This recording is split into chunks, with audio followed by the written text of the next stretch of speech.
क्या होगा अगर आप सिर्फ सोचकर अपने फोन चला सकें, अगर आप बिना हाथ लगाए अपने कंप्यूटर पर टाइप कर सकें, गेम खेल सकें या रोबोट को कंट्रोल कर सकें। सुनने में या किसी साइंस फिक्शन जैसा लगता है, लेकिन सच यह है कि दुनिया में एक ऐसी टेक्नोलॉजी बन रही है जो यह सब संभव कर सकती है। इस टेक्नोलॉजी का नाम है ब्रेन कंप्यूटर इंटरफेस, जिसे बीसीआई कहा जाता है। और कई वैज्ञानिक मानते हैं कि यह टेक्नोलॉजी मानव इतिहास की सबसे बड़ी क्रांति बन सकती है। तो hey guys, welcome to decode X tech, जहां हम कॉम्प्लेक्स टेक्नोलॉजी को आसान भाषा में डिकोड करते हैं। तो ब्रेन कंप्यूटर इंटरफेस एक ऐसी तकनीक है जो मानव दिमाग और कंप्यूटर के बीच सीधा कनेक्शन बनाती है। आमतौर पर जब हम किसी मशीन को कंट्रोल करते हैं तो हाथ, पैर, आवाज या किसी डिवाइस का इस्तेमाल करते हैं, लेकिन बीसीआई में ऐसा नहीं होता। इसमें इंसान सिर्फ अपने दिमाग के सिग्नल्स की मदद से कंप्यूटर या मशीनों को कंट्रोल कर सकता है। यानी आपका दिमाग सीधे मशीन से बात करता है। हमारा दिमाग अरबों न्यूरॉन से बना होता है। जब हम कुछ सोचते हैं या कोई काम करने की कोशिश करते हैं तो ये न्यूरॉन्स इलेक्ट्रिकल सिग्नल्स पैदा करते हैं। विषय तकनीक इन सिग्नल्स को पढ़ती है। इसके लिए कुछ खास तरह के सेंसर्स का इस्तेमाल किया जाता है जो दिमाग की गतिविधियों को रिकॉर्ड करते हैं।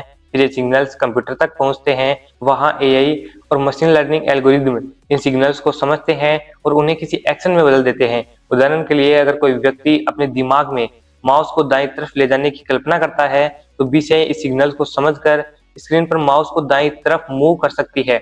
यानी बिना हाथ लगाए सिर्फ सोचकर कंप्यूटर को इस्तेमाल किया जा सकता है। ब्रेन कंप्यूटर इंटरफेस मुख्य रूप से 3 प्रकार का होता है। इन्वेसिव बीसीआई, इसमें छोटे छोटे सेंसर्स सीधे दिमाग के अंदर लगाए जाते हैं। इससे बहुत सटीक सिग्नल्स मिलते हैं, लेकिन इसमें सर्जरी की जरूरत होती है। दूसरा है पैराटेली इन्वेसिव बीसीआई। इस तकनीक में सेंसर्स दिमाग के अंदर नहीं बल्कि इसकी सतह के आसपास लगाए जाते हैं। तीसरा है नॉन इन्वेसिव बीसीआई। यह सबसे सुरक्षित तरीका है। इसमें सेंसर सिर के बाहर लगाए जाते हैं, जैसे ईईजी हेडसेट। हालांकि इसमें सिग्नल्स थोड़े कम सटीक मिलते हैं। आज बीसीआई का सबसे बड़ा उपयोग मेडिकल फील्ड में हो रहा है। दुनिया में लाखों लोग ऐसे हैं जिन्हें पैरालिसिस है और जो अपने हाथ पैर भी नहीं हिला सकते, लेकिन बीसीआई की मदद से ऐसे लोग कंप्यूटर चला सकेंगे, व्हील चेयर कंट्रोल कर सकेंगे या रोबोटिक हाथ को चला सकेंगे। यानी यह तकनीक उनकी जिंदगी पूरी तरह बदल सकती है। अगर आपने एलन मस्क का नाम सुना है तो शायद आपने न्यूरोलिंक के बारे में भी सुना होगा। न्यूरोलिंक एक ऐसी कंपनी है जो ब्रेन इम्प्लांट बना रही है। यह एक छोटा सा चिप होता है जिसे इंसान के दिमाग में लगाया जा सकता है। इसका लक्ष्य है कि इंसान को सीधे कंप्यूटर और आर्टिफिशियल इंटेलिजेंस से जोड़ सकें। हाल ही में न्यूरोलिंक के कुछ प्रयोगों में लकवाग्रस्त मरीजों ने सिर्फ अपने दिमाग की मदद से कंप्यूटर को कंट्रोल किया है। अगर यह तकनीक सफल होती है तो भविष्य में लोग सिर्फ सोचकर फोन चलाने, मैसेज भेजने और मशीन को कंट्रोल करने में सक्षम हो सकते हैं। हालांकि यह तकनीक बहुत शक्तिशाली है, लेकिन इसके साथ कुछ चिंताएं भी जुड़ी है। सबसे बड़ी चिंता है प्राइवेसी और सिक्योरिटी की। अगर भविष्य में कोई हमारे ब्रेन सिग्नल्स को पढ़ सके या उनमें बदलाव कर सके तो यह एक बड़ा खतरा बन सकता है। इसके अलावा दिमाग में ब्रेन इम्प्लांट्स लगाना भी जोखिम भरा हो सकता है। इसलिए वैज्ञानिक इस तकनीक को सुरक्षित बनाने पर लगातार काम कर रहे हैं। भविष्य में ब्रेन कंप्यूटर इंटरफेस हमारी जिंदगी को पूरी तरह बदल सकता है।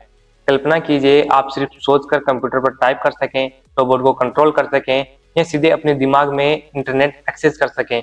कुछ एक्सपर्ट्स मानते हैं कि बीसीआई की मदद से इंसान और आर्टिफिशियल इंटेलिजेंस के बीच सीधा कनेक्शन बन सकता है। अगर ऐसा हुआ तो यह मानव इतिहास की सबसे बड़ी टेक्नोलॉजी क्रांति बन सकती है। तो ब्रेन कंप्यूटर इंटरफेस एक ऐसी तकनीक है जो इंसान और मशीन के बीच की दूरी को खत्म कर सकती है। यह तकनीक भविष्य में लाखों लोगों की जिंदगी बदल सकती है और शायद वह दिन दूर नहीं जब इंसान सोचकर मशीनों को कंट्रोल करेगा। तो गाइज, अगर आपको वीडियो अच्छा लगा हो तो प्लीज इसे लाइक करें, शेयर करें और हमारे चैनल को सब्सक्राइब करें ऐसे ही टेक्नोलॉजी से रिलेटेड वीडियो पाने के लिए। जय हिंद, जय भारत।